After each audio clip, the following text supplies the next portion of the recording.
Chicago is the place to have fun this weekend as the NFL draft is upon us. I am doing a stand-up, but you may be part of it if you want to. I just want to hear about yourself, so I'm wondering what are your thoughts on Draft Town? It's very cold, but it's a lot of fun. That is the takeaway. It is freezing outside, but everyone's out here having fun at Draft Town. The Bears, who are sitting at 11, and that's the guy that's being mentioned to going to them. What do you think is their best move? Could they possibly trade up to get someone maybe like a DeForest Buckner who's sliding? What would their best move be? Night 2 of the draft is wrapping up as the red carpet has ended. A lot of NFL greats and current players have walked through it, but the lights are going off literally on us right now as the show is over. What is your goal for next season? I know you don't know what team you're going to be picked at, but what is something you want to accomplish going into this season? My goal is to be the Rookie of the Year. Have you seen Batman vs. Superman? I have. What are your impressions of it? Well, Batman just kicks butt. Chicago was the center of the NFL universe this weekend. Hundreds of thousands gathered at Grant Park to celebrate one of the league's premier events, the draft. For the second consecutive year, Draft Town was the place for fans to be, to experience all the activities and events. You could get a moment of gridiron glory, even if you were wide right on your field goals. Don't have the speed of Alshon Jeffrey or Marshawn Lynch? It's okay, just sprint your way to the end line in a 40-yard dash. Test your vertical and see how it stacks up against the pros. Even the youngest of fans could run around the Place 60 obstacle course or just throw around some footballs. For those who prefer to be less active, how about a picture next to the Lombardi Trophy? Maybe you want to see Jay Cutler's locker. Or how about hopping on for a ride on the Ferris wheel? If you were at Draft Town, there's a chance you could run into just about anyone, including current Chicago Bears chairman George McCaskey, who is checking out the weekend's festivities. You saw what happened when they moved it from New York to Chicago, 200,000 people over a 3-day festival. NFL fans driving in from all over the country, and very warm, welcoming environment, and they're continuing here in year 2. DePaul students are getting in on the Draft Town experience as well. I would say all the people here, it's awesome to see all the people coming together, fans from all over the country. It's awesome. We see all teams, like Steelers, Chiefs, all of them, like, come on. The best thing is just, you see the draft right there, It is freezing outside and it got dark, but the fans are out in full force right here to celebrate the NFL draft weekend right here in Chicago. A lot of fans from a lot of different cities. Everyone's having a good time. This is what Chicago's all about. For Good Day DePaul, I'm Jim Alexander. Many feel Jessica January is just scratching the surface of her potential. This past season, she led the team with 211 assists. She's now set to return as one of the team's premier players next season. Everyone is just going to have to play a different role next year. We're going to have an entirely different team, so it's going to be a challenge, but I'm looking forward to it. And we have other good senior leadership from Brooke Schulte, Jackie Grant, and Mary as well, so it's going to be fun. January doesn't just excel on the court. She's just as talented in the classroom. Recently, January was named the Division I Women's Basketball Scholar Athlete of the Year, a feat only accomplished once before by a Blue Demon athlete.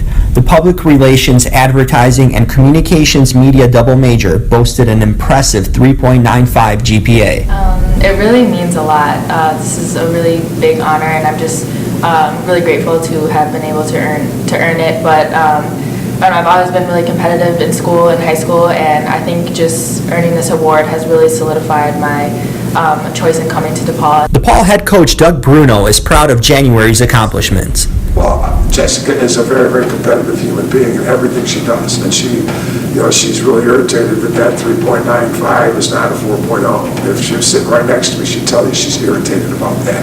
That's how competitive she is. January envisions life after basketball.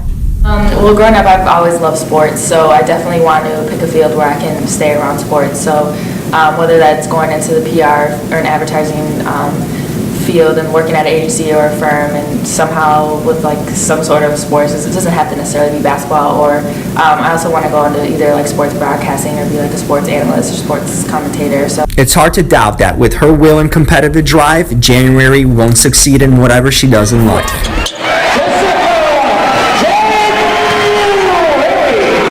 If you happen to be on the third floor of the Daily Building on DePaul's Loop campus, you might hear loud sounds coming from one of the rooms. No, there are no ghosts. What you'd be hearing would most likely be DePaul sophomore golf sensation Freddie Thomas hitting golf balls inside the small practice facility.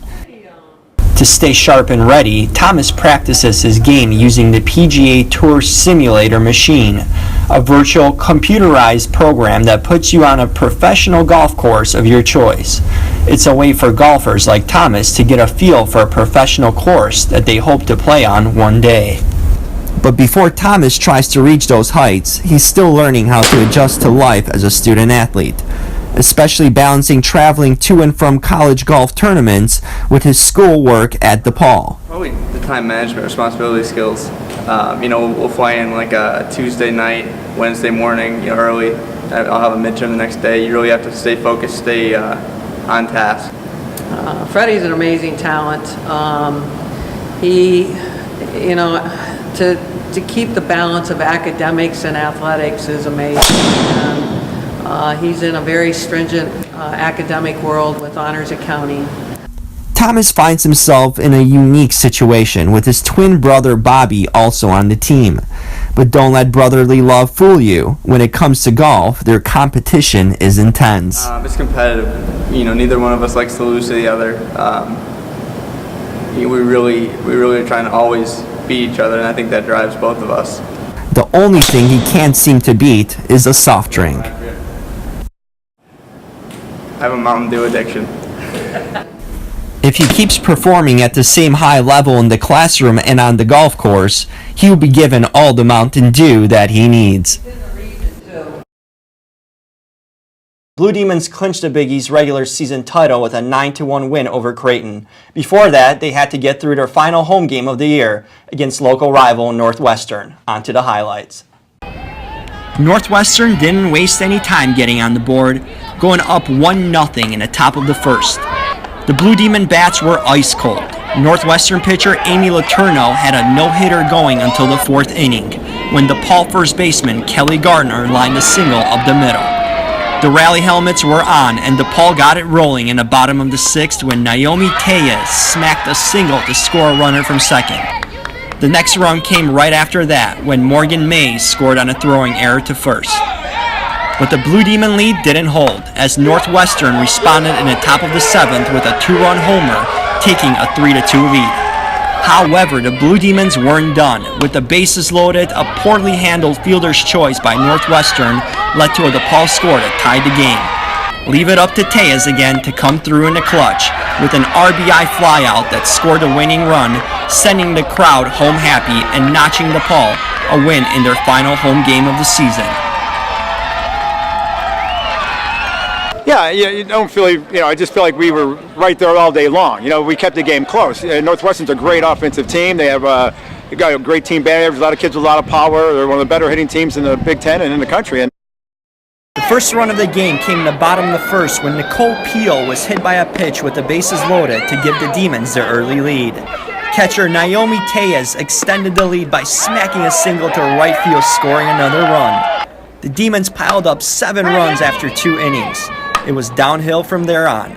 Relief pitcher Megan Leyva put the game away in the 6th inning by crushing a 3-run home run to end the game, breezing to 11-2 victory and sweeping the Hoyas in a doubleheader. The Demons improved their Big East record to 5-0 on the season. So, Jim, a big day for the Blue Demons softball team. It was. They're doing a lot better than my thumb right now, but that's right, Diana. DePaul softball season is well underway, but as we know, softball in April can be dangerous. But how about snow? That's right, snow. A DePaul doubleheader against Georgetown was canceled off due to the ridiculous weather, so they played it the next day.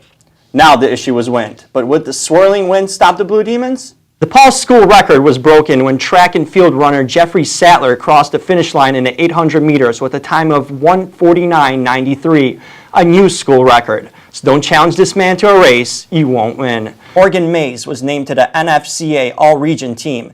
It's another great award for the senior and Big East Player of the Year, as she ends her DePaul career and rides off into the sunset, wherever that may be. Hopefully somewhere much warmer, like Arizona. The Mares, they've had a great season so far. It's not over yet. But the DePaul softball season is coming to a close, and it's truly been a remarkable season. The Blue Demons clinched the Big East regular season title with a 9-1 win over Creighton. Men's head basketball coach Dave Lato has been busy lately scooping up players from around the country to play for DePaul.